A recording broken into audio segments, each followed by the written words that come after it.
আজকের এই সাংবাদিক সম্মেলনে উপস্থিত আছেন প্রদেশ প্রবক্তা শ্রী নবেন্দু ভট্টাচার্য মহোদয়। আজকের এই সাংবাদিক সম্মেলনের বিস্তারিত তথ্য আপনাদের সামনে তুলে ধরবেন শ্রী নবেন্দু ভট্টাচার্য মহোদয়। আমি ওনাকে অনুরোধ করছি আজকের এই সাংবাদিক সম্মেলনের বিস্তারিত তথ্য আপনাদের সামনে তুলে ধরার জন্য। নমস্কার সাংবাদিক বন্ধুরা, আমার সঙ্গে উপস্থিত মিডিয়া কোঅর্ডিনেটর সুনীল সরকার মহোদয়।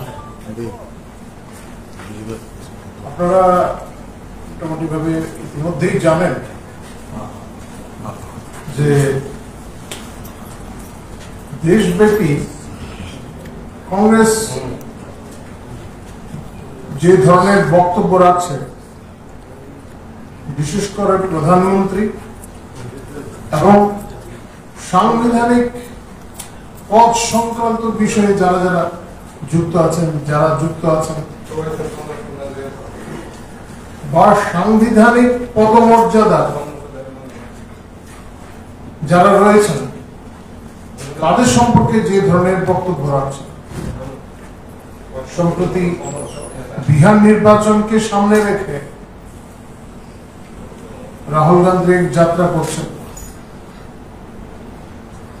কংগ্রেসের এই যাত্রায় আরজেডিও রয়েছে, বিহারের আঞ্চলিক দল। তারা সবাই আতঙ্কিত যে তারা যেভাবে এতদিন রাজনীতি করে এসেছিলেন, তাদের পরিবার যেভাবে রাজনীতি করে আসছিল, বংশ পরম্পরায় তারাই শাসন করবেন, বাকিরা শোষিত হবেন, এই ধারণা তারা তাদের এখন বাস্তবায়ন করতে পারছেন না। অতি সাধারণ ঘর থেকে উঠে আসা মাননীয় নরেন্দ্র মোদী দেশের প্রধানমন্ত্রী হয়েছে এবং ইতিপূর্বে সকল রেকর্ড তিনি ভেঙে দিচ্ছেন। দেশে ইতিপূর্বে যা হয়নি, যে সাফল্যের মাপকাঠি প্রধানমন্ত্রীর জন্য সমগ্র বিশ্ব দেখছে, জনপ্রিয়তার নিরিখে শুধু এই দেশেই না, সমগ্র বিশ্বে সবার চাইতে উন্নত দেশগুলির যারা রাষ্ট্রপ্রধানরা আছেন তাদের চাইতেও অনেক অনেক বেশি এগিয়ে আছেন জনপ্রিয়তার নিরিখে। এই অবস্থায় যারা ক্ষমতার বাইরে থাকতে পারেন না, অস্বস্তি ভোগ করেন, যারা মনে করেন শুধুমাত্র শাসন করার অধিকার তাদেরই আছে, তারাই শাসন করবেন, পরম্পরাগত ভাবে তাদের পরিবার শাসন করছে, এখন তারাও শাসন করবেন, এই যাদের ভাবনা, তারা অস্থির হয়ে উঠেছে।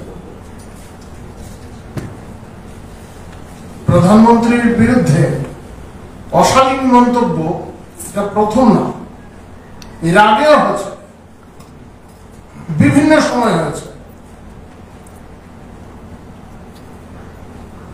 2014 সালে যখন নরেন্দ্র মোদীজির নেতৃত্বে আমাদের সরকার প্রতিষ্ঠিত হয়েছে, তখন থেকেই আক্রমণ চলছে,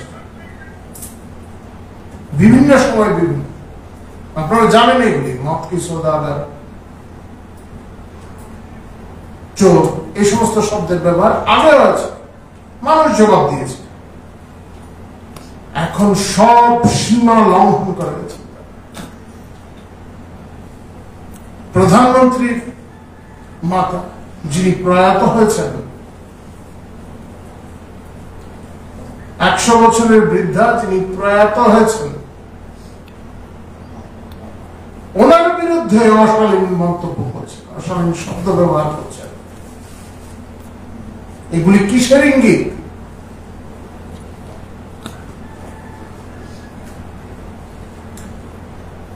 এটা তাদের অস্থিরতা,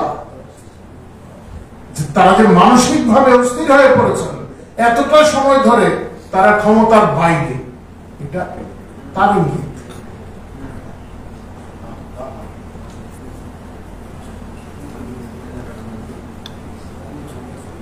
এটা ভারতীয় সংস্কৃতিতে আমরা চিন্তাও করতে পারি না। রাজনৈতিক লড়াই চলবে, মতাদর্শগত ভাবে ওদের মধ্যে সংঘর্ষ চলবে, জনগণ যাকে চাইবে কাজের নিরিখে তারা শাসন ক্ষমতায় আসবেন। সরকারে কোন দল স্থায়ী না, কিন্তু এইভাবে এটা গণতন্ত্রের জন্য, আমাদের দেশের গণতন্ত্রের জন্য এটা এইভাবে অস্থিরতা সৃষ্টির চেষ্টা।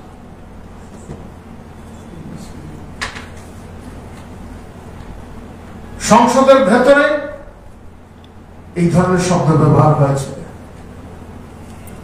অসংসদীয় শব্দ, এবং আপনারা দেখেছেন অধ্যক্ষ বারংবার এই কথাগুলি বলেছেন। সংসদের মর্যাদা হানিকর শব্দ এই নেতাদের কাছ থেকে এসেছে। এখন সংসদের বাইরে এসে তারা এগুলি করছেন এবং তাদের সমর্থকদের মাধ্যমে এই যে দ্বার ভাঙ্গার জনসভা, প্রধানমন্ত্রীর মাকে জড়িয়ে এইভাবে অভব্য আচরণ, অভব্য শব্দের ব্যবহার, এগুলি তাদের প্ররোচনার প্রতিফল।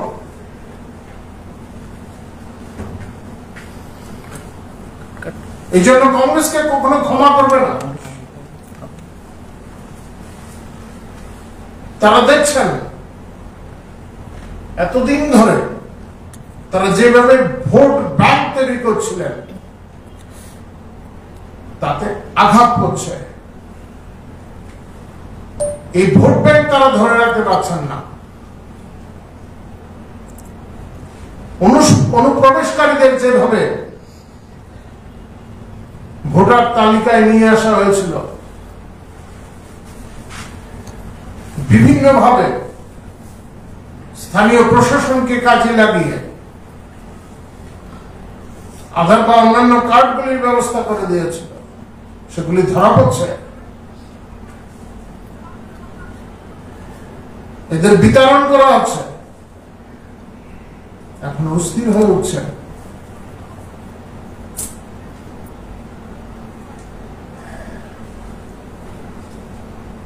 কিন্তু এইভাবে ঠিক আছে, রাজনৈতিক ভাবে লড়াই হতে পারে, দাবি আন্দোলন আপনারা করতে পারেন, গণতান্ত্রিক পরিকাঠামো এগুলি চলবে, কিন্তু এই ধরনের অশালীন শব্দের ব্যবহারের মাধ্যমে আপনারা দেশের গণতান্ত্রিক যে কাঠামো, সমগ্র বিশ্ব আমাদের সম্মান করে এই গণতান্ত্রিক কাঠামোর জন্য। ভারতবর্ষের গণতন্ত্র সফল হয়েছে, সংসদীয় গণতন্ত্র এই দেশে সফল হয়েছে, কিন্তু এই ধরনের শব্দ ব্যবহারের মাধ্যমে আপনারা বিশ্বের সামনে কি তুলে ধরছেন?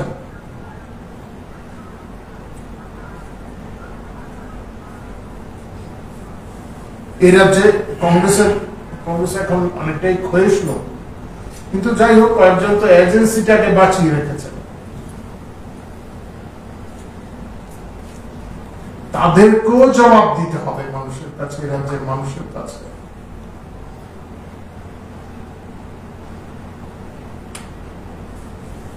তাদের নেতা রাহুল গান্ধী কি ধরনের কথাবার্তা বলছেন, প্রধানমন্ত্রীকে তুই করে সম্বোধন,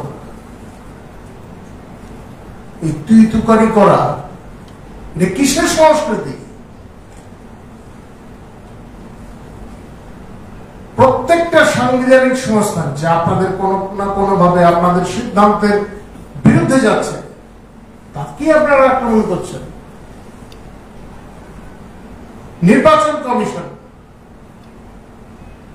বিভিন্ন সময় নির্বাচন কমিশনের যে সিদ্ধান্তগুলি তার বিরোধিতা আমরাও করি বিভিন্ন সময়, বা বিভিন্ন পদক্ষেপ নিয়ে আমরা দাবি জানাই প্রত্যেকবার এগুলি।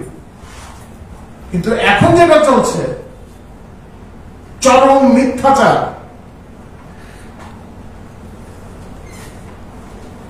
এই সাংবিধানিক যে সংস্থাকে আছে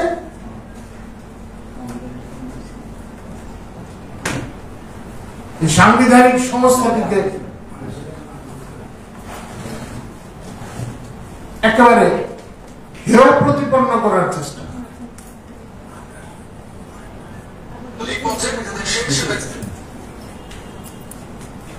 এটা কাম্য হতে পারে না।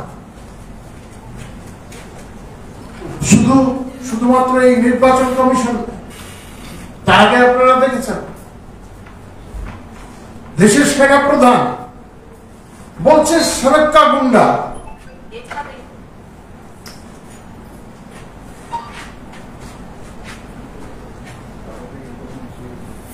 দেশের আদালতের কোন রায় যদি তাদের বিপক্ষে যায় তখন জুডিশিয়ারির বিরুদ্ধে,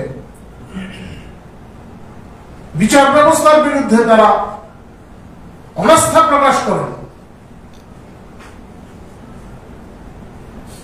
এটা তো হতে পারে না।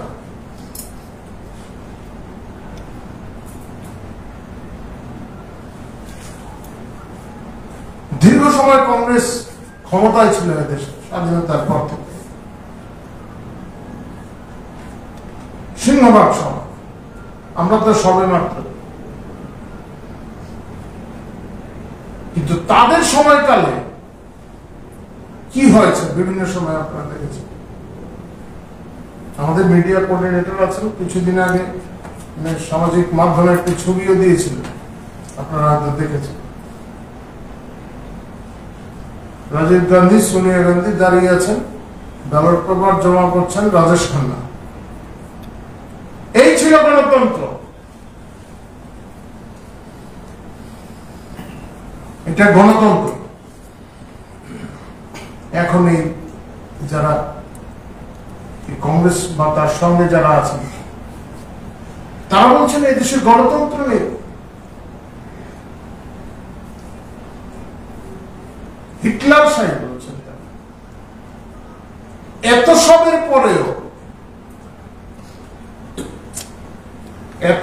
পরেও এই ধরনের অভব্য শব্দের ব্যবহারের পরেও সংসদের ভেতরে বাইরে তাদের মতাধিকার, তাদের বাক স্বাধীনতা অক্ষুণ্ণ আছে। আর কোন দেশে এটা সম্ভব?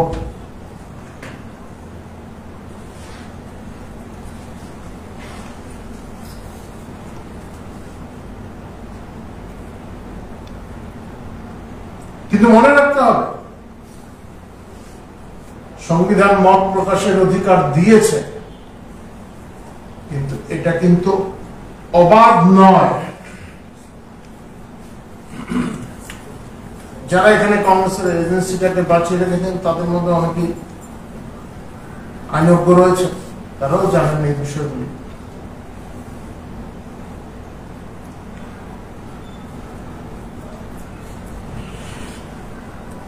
আমরা প্রদেশ ভারতীয় জনতা পার্টির তরফ থেকে কংগ্রেস নেতা তথা কংগ্রেসের এই যে অনুগামীরা আছেন, রাহুল গান্ধীর অনুগামী, কংগ্রেসের সবাই তো আর রাহুল গান্ধীর অনুগামী না। অনেকেই বিভিন্ন সময়, আপনারা দেখেছেন বিভিন্ন সময় রাহুল গান্ধীর আচার আচরণ নিয়ে অনেকেই মন্তব্য করছেন, যদিও তারা কংগ্রেসে সেই মর্যাদা পাচ্ছেন না।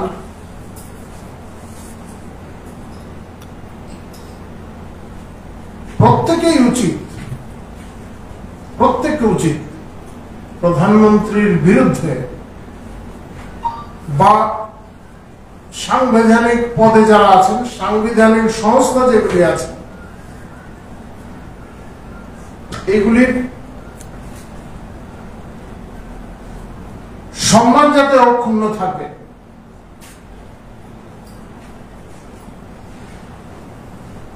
সেই বিষয়ে সংশ্লিষ্ট নেতাদের, যাদের বোধ শক্তি নেই, যাদের শিক্ষায় খামতি রয়েছে, তাদের বোঝানোর চেষ্টা করবেন। যাই হোক, আপনাদের যদি কিছু জিজ্ঞাসা থাকে আপনারা জিজ্ঞাসা করতে পারেন। আজকে তো কংগ্রেস এখানে মিছিল করছে কেন্দ্রীয় সরকারের বিরুদ্ধে বা মোদীর বিরুদ্ধে অভিযোগ করে আজকে একটা মহাবরণ অভিযান করছে, কি বলবো রাজ্য? এই রাজ্যের কংগ্রেসের ভোট চুরি, তো এই ছবিগুলিতে আছে। মানে তারা যখন ক্ষমতায় ছিলেন, কংগ্রেস যখন ক্ষমতায় ছিল, তখন মানে আমি নাম নিতে চাইছি না, তখনকার একজন কেন্দ্রীয় মন্ত্রী ছিলেন, উনি প্রয়াত হয়েছেন, আমি ওনার নামটা নিতে চাই না, ওনার নামটা বিকৃত করে দেওয়া হয়েছিল, সন্ত্রাস শব্দ লাগিয়ে দেওয়া হয়েছিল, ওনার নাম বিকৃত করে, ওনার নামটাকে বিকৃত করে দেওয়া হয়েছিল। এমনি বিরোধীরা করেনি, এই রাজ্যের জনগণ করেছে। আর এই কংগ্রেস মানে উপনির্বাচন হয়েছে, আপনারা যারা প্রবীণ সাংবাদিকরা আছে খেয়াল থাকবে, সিমনার উপনির্বাচনে কি হয়েছিল। আরে এই সমস্ত বিষয়গুলি কেউ ভুলে যায়নি। কংগ্রেস বলে ভোট চোরের কথা, আর এই রাজ্যে, আর তারপরে যাদের বিরুদ্ধে এতদিন ধরে তারা ভোট চুরির অভিযোগ তুলছিল, সাইন্টিফিক রেগিং বলতো, আর তাদের সঙ্গেই এখন গাছড়া হয়েছে। কংগ্রেসের তো বলার অধিকারই নেই এই রাজ্যে, বলার অধিকারই নেই। কংগ্রেসের নেতৃত্ব বলেছে আজকে বিহারের সামনে ভোট, ত্রিপুরা রাজ্যের মানুষকে সচেতন করতে এসেছে ভোট চোরের ব্যাপারটা নিয়ে। বিহারের সামনে ভোট, ত্রিপুরা রাজ্যের জনগণকে ভোট চোরের ব্যাপারে, ভোট চুরি হচ্ছে এটা সচেতন করতে এসেছে, এই কথা বলেছে। গতকাল ওদের ইনচার্জ অভিযোগ করেছে যে 2023 সালের নির্বাচনে নাকি ভোট চোরের মাধ্যমে রাজ্যে ক্ষমতা এসছে। না, এই যে নেতা এসছেন সম্ভবত এর আগে আর কখনো আসেনি ত্রিপুরাতে। ত্রিপুরাতে আমি ঠিক আছে, এটা হয়তো ওনার পলিটিক্যাল ট্যুরিজমের মধ্যে পড়ে, উনি আরো থাকুন, ত্রিপুরাতে আসুন, প্রায়শই আসুন, আসার চেষ্টা করুন, ত্রিপুরাটাকে দেখুন, বিভিন্ন জায়গায় যান। শুধু যারা এজেন্সিটা বাঁচিয়ে রেখেছেন তাদের সঙ্গে কথা বললে হবে না, একটু ঘুরে জানার চেষ্টা করুন এরা যে কি হচ্ছে, মানুষ কি চায়, মানুষ কি বুঝছে, এইগুলি একটু বলার চেষ্টা করুন। দেখেন, কথা বলার জন্য কথা বলে গেলে মানুষ তো শুনবে না, মানুষ শুনবে না। পলিটিক্যাল ট্যুরিজম নিয়ে এসছে, আমরা স্বাগত জানাই, ত্রিপুরাটা একটু ঘুরে দেখুন, মন্দ হবে না।